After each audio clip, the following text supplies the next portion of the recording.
Hello, my name is Rachel Sanborn, and I am a kindergarten teacher at Nat Forest. In this video, we are going to talk about a go-to structure for setting up Canvas.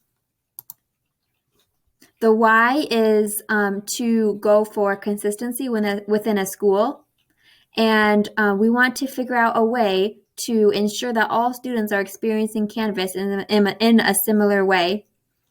The reason this is important is because Forest Hills, as we've practiced using Canvas this past semester, a lot of the feedback that we've gotten from parents and grandparents and babysitters and nannies and other caregivers for our virtual learners has been that students have a hard time when it comes to multiple courses and figuring out where material is. Not just students, but also family members, the adults are also having a hard time keeping up with where to go for each course. This is applicable for middle school and high school and also for early elementary school because the kids in elementary school, they have their main classroom teacher and they also have world language and they have PE and they have art and they have music. So they have a lot of different Canvas pages that they have to navigate. And it can be pretty confusing when every course looks different. So in this video, we're going to talk about some super easy, streamlined ways that we could set up our Canvas in a way that would be consistent for families. So we're going to look at a blank course, like one that Forest Hills District gave us right away. And this is kind of set up already, but I know a lot of families have, a lot of teachers have chosen to change these because they're not as vibrant and student friendly as I think a lot of teachers want it to be. So I made another video on making buttons for aesthetics and eye-catching. So feel free to check out that video if you're interested in buttons.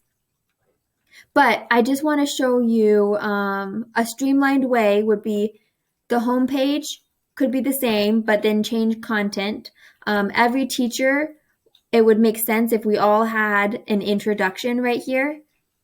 And then it's okay if our buttons were different. I think that wouldn't be a big problem as long as the buttons are colorful and they have a lot of pictures so the students know what they're clicking.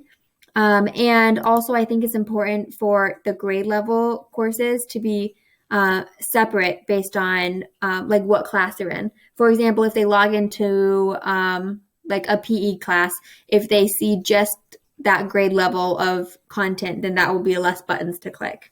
So I would recommend short introduction and then your creative buttons. And then on the modules page, these things are not published, so we don't need to worry about them.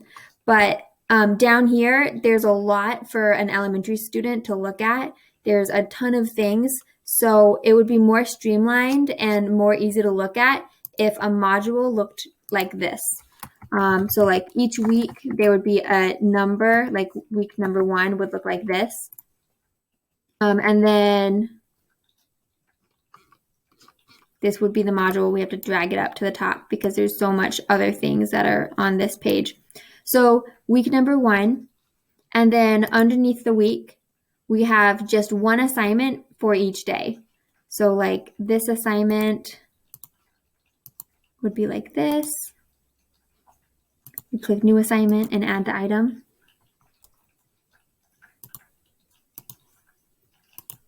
And let's just name it Monday.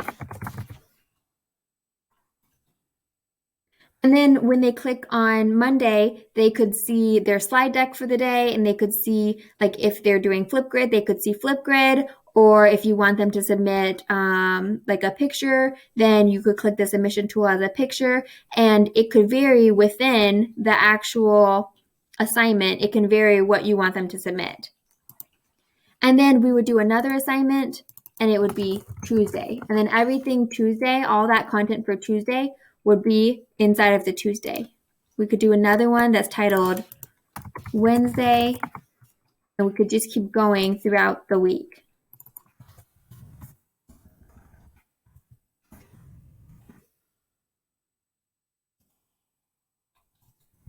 Fun fact, if you press enter, it will send it away so you don't have to move your mouse over to click the add button. So this looks so much more simple to an early elementary student than this, because this is there's like a whole lot going on here. So this would be more streamlined if we just had the week and then one assignment for each day. If there is a quiz or something and you need to have more than one assignment for a day, I would recommend streamlining it so that the kids can see what goes together. For example, let's say we're going to add a quiz like this. Let's say Monday quiz. For students who are not yet readers or those early elementary ages, these are pretty small icons and they're just a lot of text. So I would recommend utilizing emojis.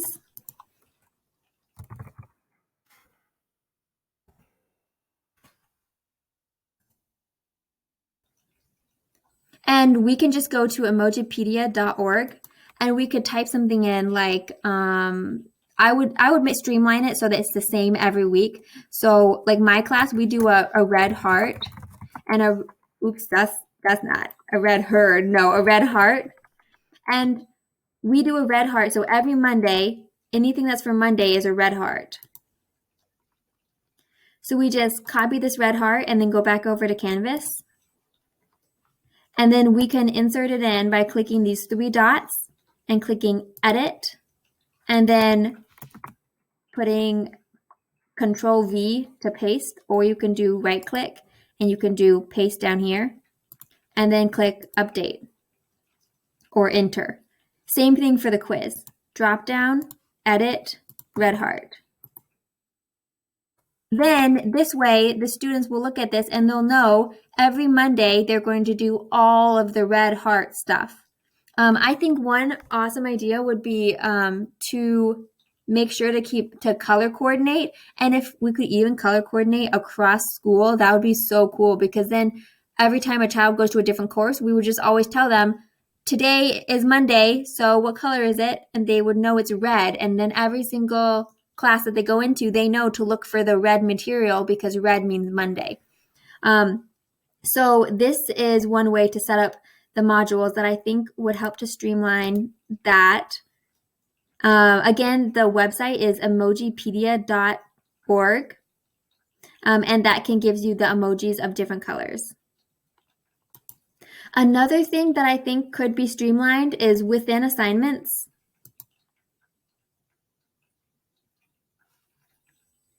When we go to create the assignment by clicking edit, I think that Flipgrid is an amazing resource for all grades. And especially for elementary, when the kids go to submit a video, there is a lot of reading and a lot of clicking buttons, and there's not a lot of color and a lot of pictures. So it's kind of hard for them to figure out how to submit assignments. Even if they've been shown like once, it's still very difficult to submit a video assignment through Canvas. And so the amazing thing about Canvas is that you can integrate other apps, other applications into Canvas, and Flipgrid is one of them. So I want to show you what Flipgrid would look like embedded into a course. So here's the course that my kindergartners use. And when they go to their modules, I just made a red button that's called Daily Slide Decks. And that's how my kids know to get to the day's material. It's the same thing as this modules link over here. It goes to the same page, but I just made mine red so that my kids always know to click that button to get to all the content. So as you can see, mine's organized just like how I was talking about. Everything that's red is Monday. So they log on and see this, and they know if it's Monday, they click the red. If it's Tuesday, they click the orange. Wednesday, yellow, so on and so forth. So this is what Flipgrid looks like integrated.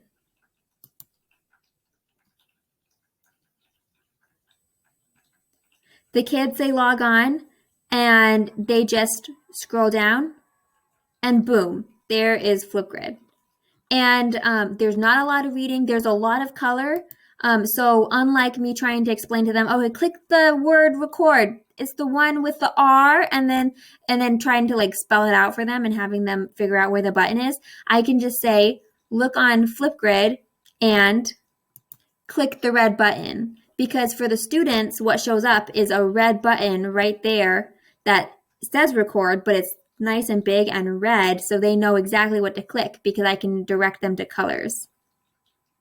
So really streamlining that color and that way of finding things, I think will make our experiences for the students a lot more simple.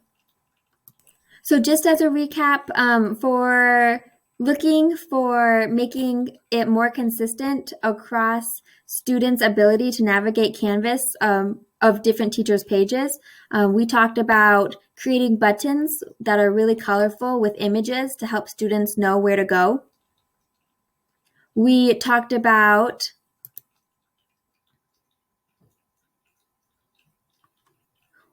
organizing within modules by assignment and color coordinating by day in the rainbow order so that students know what to click for each day. And we also talked about integrating different websites like Flipgrid into Canvas to make the assignment submission easier and using tools like Flipgrid that have color coordinated buttons for the students to more easily be able to navigate. Additionally, for the color coordinating, we talked about using emojipedia.org and using this in order to make things more easy to find and make them more student friendly. So just a recap of our goals today, we wanted to look at a go-to structure for setting up Canvas. And the reason was because we wanted to look at consistency within a school, which is something that more families and students have been requesting lately for virtual classes. And we wanted to ensure that all students are experiencing Canvas in a similar way and are able to find things quickly and easily for each class. And then we looked at setting up a course together in that streamlined way. Thank you for watching, and I'll see you later.